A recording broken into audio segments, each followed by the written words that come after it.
Olá, amigos e amigas. Para mim é um motivo de bastante alegria voltar a gravar esse vídeo, participando dos trabalhos do grupo da Fraternidade Irmão Altino.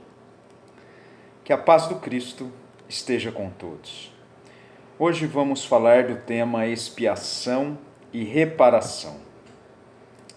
E no livro O Céu e o Inferno, de Allan Kardec, é abordado o tema da expiação e da reparação com a clareza que é peculiar ao codificador, especialmente no capítulo 5º da primeira parte do livro, capítulo este intitulado O Purgatório. Ali está escrito por Kardec, abre aspas, não há para o espírito mais que duas alternativas.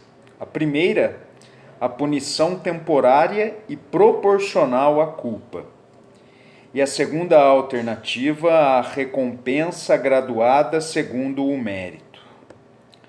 Portanto, repele o Espiritismo a terceira alternativa, da eterna condenação. No capítulo 7 da primeira parte, intitulado As Penas Futuras segundo o Espiritismo, Kardec expõe, abre aspas, uma condenação por tempo pré-determinado teria o duplo inconveniente de continuar o martírio do espírito renegado ou de libertá-lo do sofrimento quando ainda permanecesse no mal.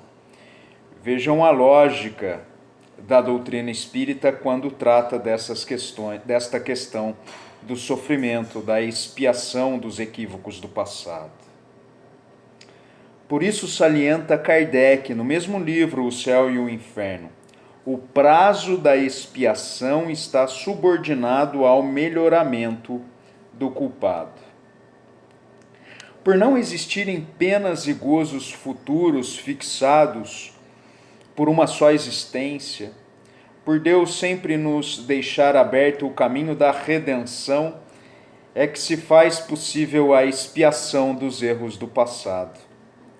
Segundo a conceituação de Kardec exposta no Céu e o Inferno, a expiação consiste nos sofrimentos físicos e morais que são consequência da falta, seja na vida atual, na vida espiritual após a morte, ou ainda em nova existência corporal. Já a reparação consiste em fazer o bem àqueles a quem se havia feito mal. Quem não repara os seus erros numa existência por fraqueza ou por má vontade, achar-se-á numa existência ulterior em contato com as mesmas pessoas de si tiveram queixas, e em condições voluntariamente escolhidas, de modo a demonstrar-lhes reconhecimento e fazer-lhes tanto bem quanto mal lhes havia feito. São esses os escritos de Kardec. Arrependimento, expiação e reparação são as três condições necessárias para apagar os traços de uma falta e as suas consequências. Portanto, são os três passos: arrependimento, expiação e reparação, passos necessários para apagar a falta e suas consequências. Kardec diz: o arrependimento, conquanto seja o primeiro passo para a regeneração, não basta por si só. São precisas a expiação e a reparação. É, portanto, o processo que vive o espírito para o seu progresso. Primeiro, o arrependimento, reconhecendo o mal feito, surgindo como passos seguintes a expiação, consistente nos sofrimentos físicos e morais que são a consequência da falta, e a reparação do mal feito a alguém. De modo que não basta apenas o arrependimento para o progresso. É preciso expiar e reparar os equívocos do pretérito para alívio da própria consciência. Ainda neste magnífico livro, O Céu e o Inferno, que faz parte do Pentateuco, da codificação básica da doutrina espírita, coordenada por Kardec, sistematizada por Kardec, no capítulo 8 da segunda parte deste livro, há ali alguns casos de expiações terrestres, e este capítulo começa com o caso de Marcel, o menino do número 4. Havia num hospital de província um menino de 8 a 10 anos, cujo estado era difícil de precisar. Designavam-no pelo número 4. Totalmente contorcido já pela sua deformidade inata, pela doença, as pernas se lhe torciam roçando pelo pescoço, num tal estado de magreza que eram pele sobre ossos. O corpo, uma chaga, os sofrimentos, atrozes. Era oriundo de uma família israelita. A moléstia dominava aquele organismo já de 8 longos anos. E, no entanto, demonstrava o enfermo uma inteligência notável, além de candura, paciência e resignação edificantes. O médico que o assistia, cheio de compaixão pelo pobre um tanto abandonado, visto que seus parentes pouco o visitavam, tomou por ele certo interesse. E achava-lhe um quê de atraente na precocidade intelectual. Assim, não só o tratava com bondade, como lia-lhe quando as ocupações lhe o permitiam, admirando-se do seu critério na apreciação de coisas, a seu ver, superiores ao discernimento da sua idade. Um dia, o menino lhe disse: Doutor, tenha a bondade de me dar ainda uma vez aquelas pílulas ultimamente receitadas. Para quê? Replicou-lhe o médico, se já te ministrei o suficiente, e maior quantidade pode fazer-te mal. É que sofro tanto, que dificilmente posso orar a Deus para que me dê forças, pois não quero incomodar os outros enfermos que aí estão. Essas pílulas fazem-me dormir, e ao menos quando durmo, a ninguém incomodo. Aqui está quanto basta para demonstrar a grandeza dessa alma encerrada num corpo informe. Onde teria ido essa criança a aurir tais sentimentos? Por certo, não foi no meio em que se educou. Além disso, na idade em que principiou a sofrer, não possuía sequer o raciocínio. Tais sentimentos eram-lhe inatos.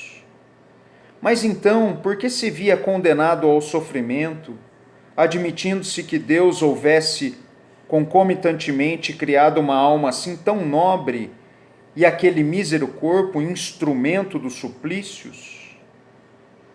É preciso negar a bondade de Deus ou admitir a anterioridade de causa, isto é, a preexistência da alma e a pluralidade das existências. Os últimos pensamentos desta criança ao desencarnar foram para Deus e para o caridoso médico que dela se condoeu. Decorrido algum tempo, foi o seu espírito evocado na Sociedade de Paris, onde deu a seguinte comunicação, no ano de 1863. A vosso chamado, vim fazer que a minha voz se estenda para além deste círculo, tocando todos os corações. Oxalá seu eco se faça ouvir na solidão, lembrando-lhes que as agonias da terra têm por premissas as alegrias do céu, que o martírio não é mais do que a casca de um fruto deleitável, dando coragem e resignação. Essa voz lhes dirá que sobre o catre da miséria estão os enviados do Senhor, cuja missão consiste na exemplificação de que não há dor insuperável, desde que tenhamos o auxílio do Onipotente e de seus bons espíritos. há uma pergunta a este espírito do Marcel, o menino do número 4. Pelo que afirmais, parece que os vossos sofrimentos não eram expiação de faltas anteriores. E a resposta: não seriam uma expiação direta, mas asseguro-vos que todo sofrimento tem uma causa justa. Aquele a quem conhecestes tão mísero foi belo, grande, rico e adulado. Eu tivera cortesãos, fora fútil e orgulhoso. Anteriormente, fui bem culpado, reneguei Deus, prejudiquei meu semelhante, mas espiei cruelmente, primeiro no mundo espiritual e depois na terra. Os meus sofrimentos de alguns anos apenas nesta última encarnação, suportei-os eu anteriormente por toda uma existência que raiou pela extrema velhice. Por meu arrependimento, reconquistei a graça do Senhor, o qual me confiou muitas missões, inclusive a última, que bem conheceis. E fui eu quem as solicitou para terminar a minha depuração. Amigos, neste livro, O Céu e o Inferno, ou a Justiça Divina, segundo o Espiritismo, há um desenvolvimento da expressão a cada um segundo suas obras, no céu como na terra. Tal é a lei da justiça divina. Arrependimento, expiação dos erros do passado e efetiva reparação, retribuindo o mal de ontem pelo bem que agora se faz, são os passos, são as condições que levam o espírito a alçar os seus voos na escala evolutiva. Que Jesus nos abençoe e nos proteja a todos, hoje e sempre.